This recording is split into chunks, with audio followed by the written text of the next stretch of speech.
Good news to report to my colleague from the Commonwealth of Kentucky. Gallon of gasoline on the way to the airport this morning, $3.46 a gallon. I wish it were lower, but we've made progress from the days when it was over $5. We're moving in the right direction. And incidentally, this president has created more jobs than any president in a similar period in the history of the United States. Do we have challenges? You bet we do. But to write this administration off as unproductive is to ignore the obvious. We came out of this pandemic, and when we did, we faced the problems that nations around the world were facing. Literally, could we deal with inflation? Demand was pent up, and it overwhelmed the services and goods that were available, and inflation started to rise. It took its toll, and still does, on American families.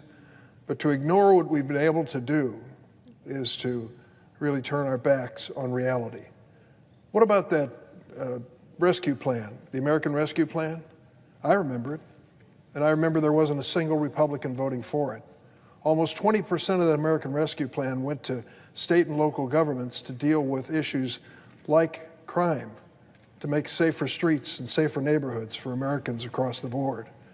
That's the kind of money well spent. And yet the Republicans wouldn't give us a single vote, and you heard the senator from Kentucky deriding it at this moment as a waste of billions of dollars. It's money well spent, and I found out personally, firsthand, when I went back in my state over the August recess. I didn't just confine myself to the blue areas of the state, and there are big ones and big part of our state, and I'm happy to visit there.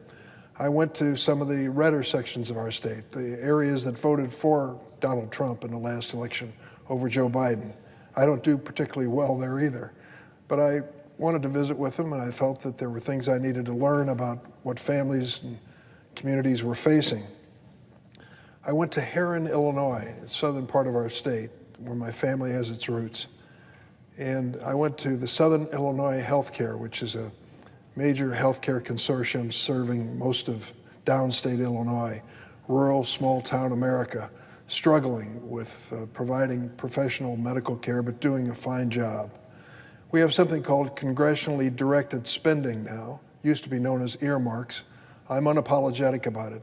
I believe that if you make a public disclosure of these earmarks, justify them, taxpayers understand this is federal money being brought home from Washington to their states and communities where it's needed. So I went to Herrin, Illinois, where we were able to announce an earmark of $1 million, which is going to provide for about half the cost of a new physical rehab facility. Critically important. I met some interesting people there. I met a little fellow, 4 years old, who was a victim of cerebral palsy. His name was Maverick. Maverick had a big smile on his face, was there at the rehab center to introduce me to the nurse that's been working with him. Strong, courageous little fellow, the pride of his family, the kind of courage he's showing.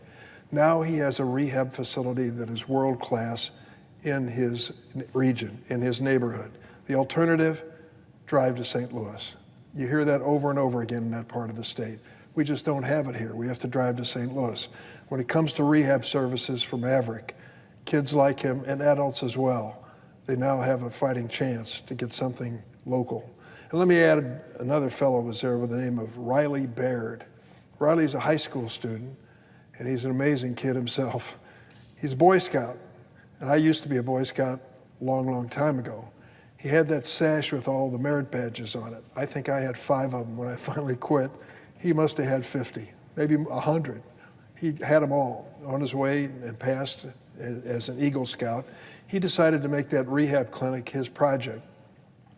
He and his family built some toys that the kids are using there, and he was there to accept the recognition and praise he deserved. He has a brother named Corbin, twin brother named Corbin, also an Eagle Scout, who picked a different charity to provide help to. I just want to say, for anybody who's despondent about the future of this country, you ought to meet Corbin and Riley Baird. Those 2 young men are going to be leaders, I'm sure, in their community and beyond. And it reminded me, too, that we ought to take a look at the positive things that are coming about. This notion of the reconciliation bill not serving America is ignoring the obvious. How many of us in the Senate, Republicans and Democrats, have had press conferences, put out campaign ads talking about the cost of prescription drugs. Guess what? We finally did something about it. After all these years and all these headlines and all these brochures and all these ads, we finally did something. The reconciliation bill, which passed the United States Senate without a single Republican vote, without one, will finally address the cost of prescription drugs for people on Medicare. And it starts reaching beyond that to say the pharmaceutical industry has to be responsible. They've never been able to defend or explain why the same drugs, exactly the same drugs made in America, are charged in Canada for a fraction of what people have to pay in this country.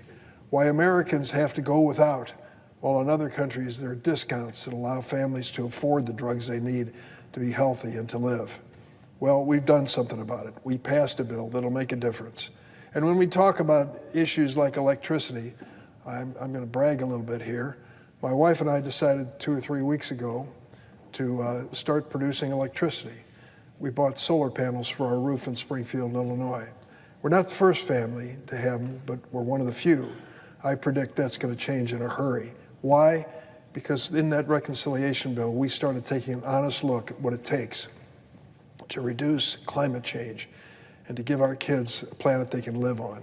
It means that each of us has to change our lifestyle some. Well, I left this morning, a little bit of sunshine in Springfield, Illinois, and it means that I'm producing electricity with the local utility. I'm going to try to do even more. My wife and I are devoted to showing, at least setting an example in this region, in this area.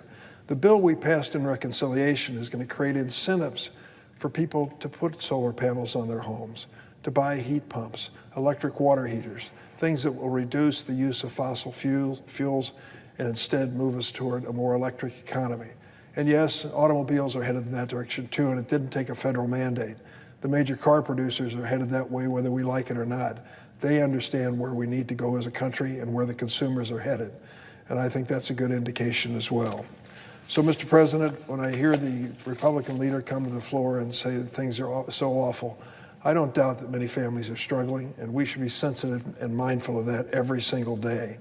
But a lot of good things are happening too. The employment figures are encouraging. Our move toward dealing with climate change is encouraging as well. The fact the pharmaceutical companies are going to be held responsible, and the fact that corporations that have had a net profit of $1 billion or more, listen to that closely, net profit of $1 billion or more in the last 3 years, are finally going to have to pay some federal income taxes.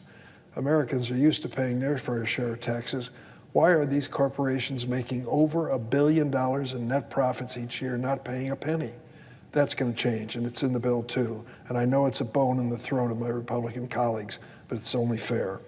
This week we return